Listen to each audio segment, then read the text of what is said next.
I'm Dr. Guy Reekman. I'm here with my good friend Dr. J.C. Smith, an author in a number of areas, but we're talking today about the war against chiropractic and how that's impacted you as a patient and how it's impacted our healthcare system. My father was a chiropractor, graduated in 1947, and he was at a time where in New Mexico, where he went to practice, there was licensure for chiropractors in that state, but they had a medical basic science board. Basically, any practitioner, whether you were a dentist, a chiropractor, a medical doctor, had to pass a basic science exam in 6 subjects, chemistry, diagnosis, physiology, etc., anatomy. And then once you passed this basic science board, then you could sit for licensure in your individual discipline like chiropractic. And the state basic science boards were all run by medical doctors, and they would use those. They were all essay questions. So there was a lot of subjective evaluation of how you responded to questions. And they would literally use that to filter out or limit people who then couldn't even get to their specialty to take a licensure. And my father and 3 other chiropractors were fighting that particular situation. 2 of them, their offices were literally firebombed. I mean, that's how adamant it was that they were trying to stop chiropractic from having an impact in the healthcare system, which is remarkable, and we'll talk some more about that in a moment. Eventually, my father was actually placed by the governor on the medical basic science board. Right? Yeah, he gave the pathology exam for years. When I was growing up, I didn't know this until later in life. I was just a kid watching my dad drive up to Santa Fe every week, for political meetings. So my family was right in the middle of this kind of war, as we've talked about it. And of course, really that came to head, at least in what we'll call modern times, around the early 1960s when Medicare was coming in to play in our healthcare system. And of course, everyone assumed that Medicare was going to be the basis of a single payer, eventually single payer socialized healthcare system. So there was a lot of politics going on as to who was going to own and run that system and who was going to be the top dog. And we know now, and this is what I would like to ask you about because of your background in research, there was actually an organized campaign that was underground, that was denied for decades by the American Medical Association to eliminate chiropractic. And you want to talk about that, and we'll lead up to the federal case called the Wilkes case that actually brought that out to bear decades later. So the Wilkes was an antitrust case. It was a monopoly trust that we were fighting, which is, again, single payer. That was a single producer, right? They owned the medical system. Sure. Actually, that war started with Benjamin Rush, who was a signer of the Constitution and the Declaration. Dr. Benjamin Rush was actually George Washington's own physician. He was the father of American medicine, but and I'm sure Washington would have had a chiropractor if they existed at the time, but they didn't. So, well, they had bone setters. They had bone setters. Bone setters went back to 1510 from medieval Europe. Those are the ones that came over to our country and started osteopathy and chiropractic, were the bone setters. Anyway, but Rush wanted an amendment, a Bill of Rights for medical freedom. He foresaw, and he wrote about this, the day of a monopoly. He called it Bastille of medicine. They didn't do it, unfortunately. But can you imagine if we had a Bill of Rights that you have the freedom of choice to go to every type of practitioner you want? That would be nice. It would have stopped that antitrust movement. But so actually, and by the way, we're seeing the effects of that. People say our history doesn't really have much to do with us today, but in California, for example, they've passed a bill that says that you do not have freedom of choice in healthcare. That you must be vaccinated, your children must be vaccinated, or they can't go to school. And their intention is eventually, and they've been very open about this, that you can't even board an airplane in the United States without a complete vaccination record.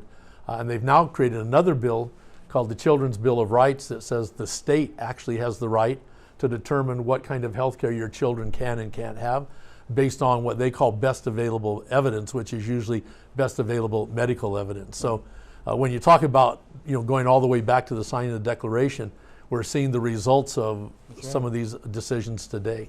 He was very prophetic. It's just amazing, but it came to a head despite the medical Mussolini's effort. It got organized in 1962 with the Committee on Quackery, which was first called the Committee Against Chiropractors, but they changed it. And their goal was to contain and eliminate the chiropractic profession. And that's what they did. They hired journalists like Ann Landers, who would put out misinformation. They owned Capitol Hill. That's why we were cut out of the original Medicare bill. We were in it by legislation. Then the committee of 7 people decided how we were going to be implemented. 5 of them were the AMA plants, and they voted us out. So it took until Richard Nixon in the 70s who legislated us back in.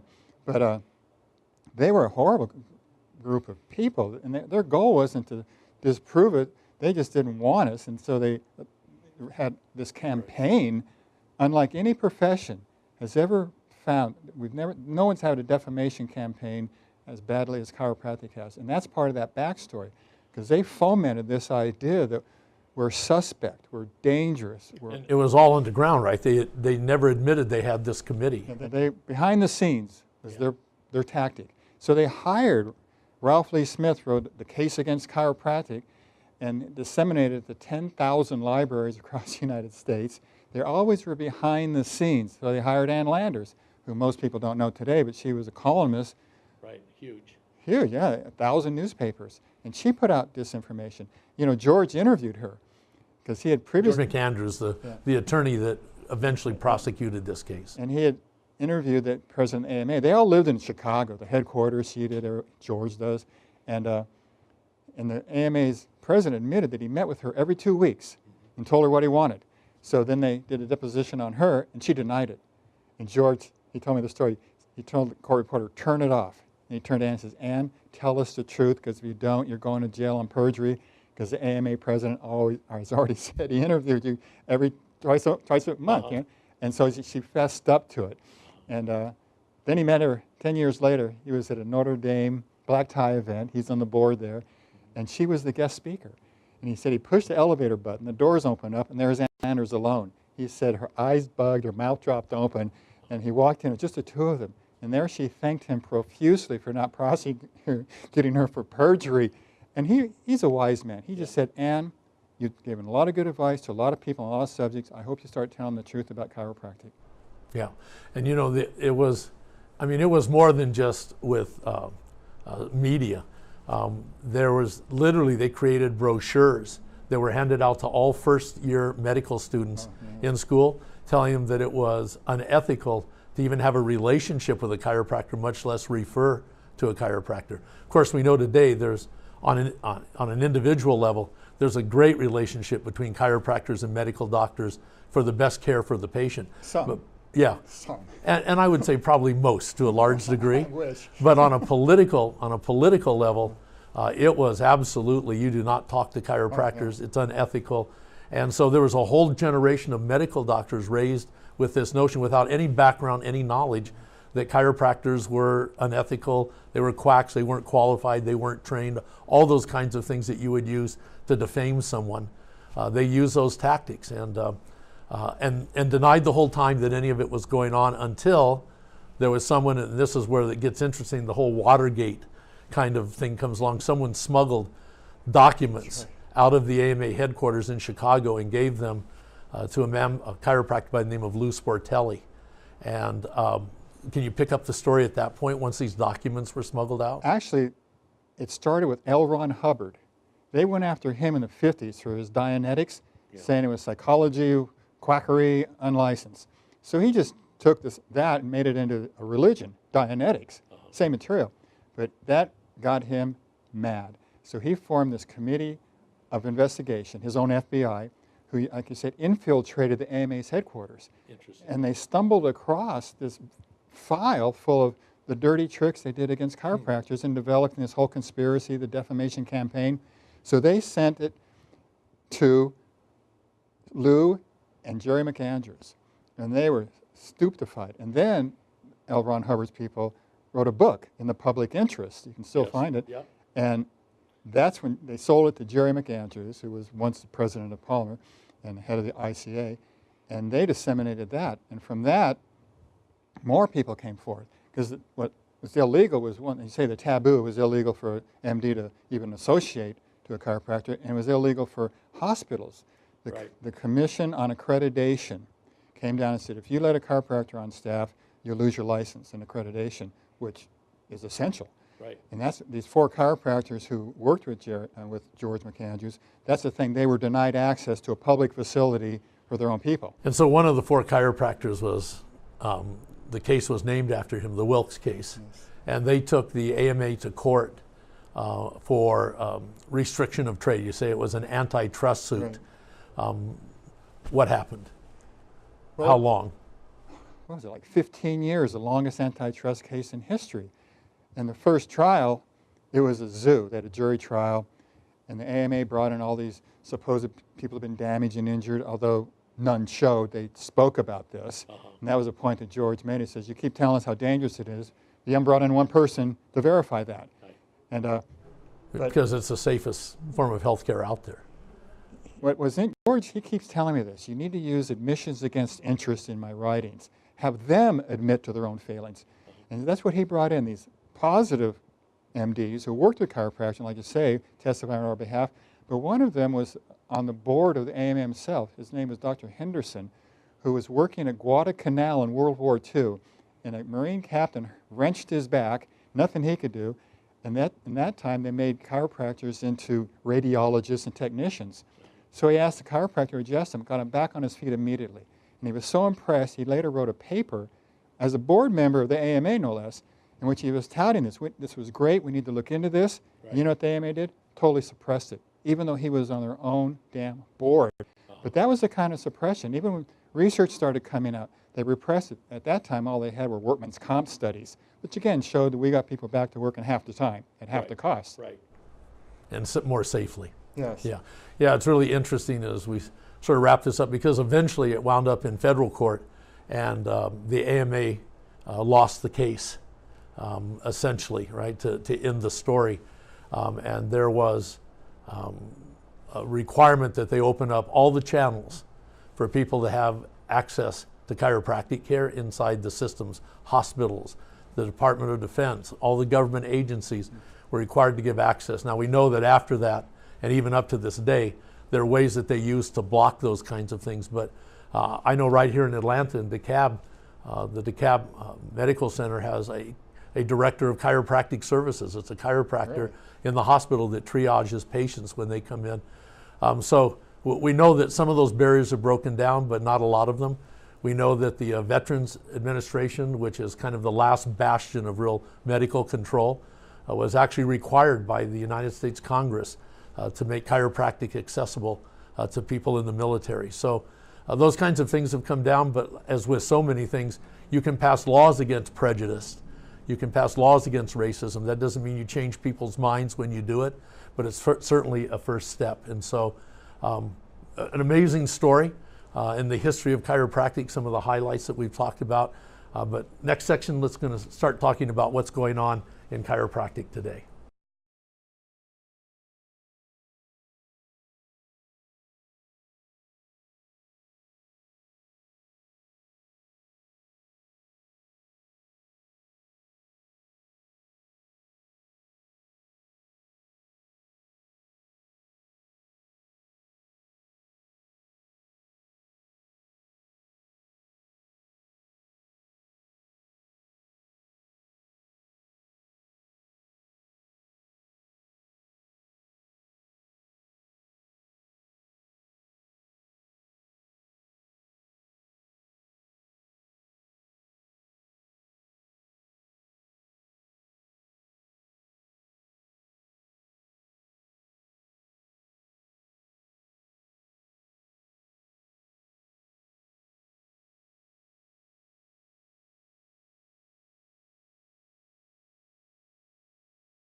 But because it's the safest form of healthcare out there.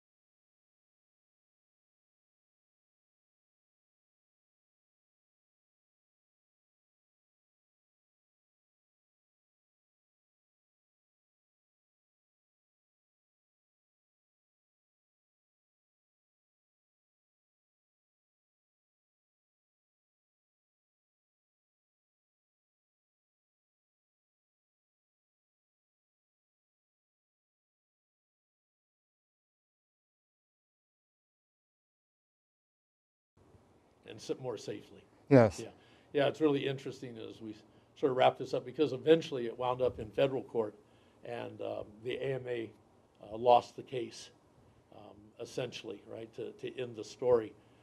And there was a requirement that they open up all.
In the history of chiropractic, some of the highlights that we've talked about. But next section, let's going to start talking about what's going on in chiropractic today.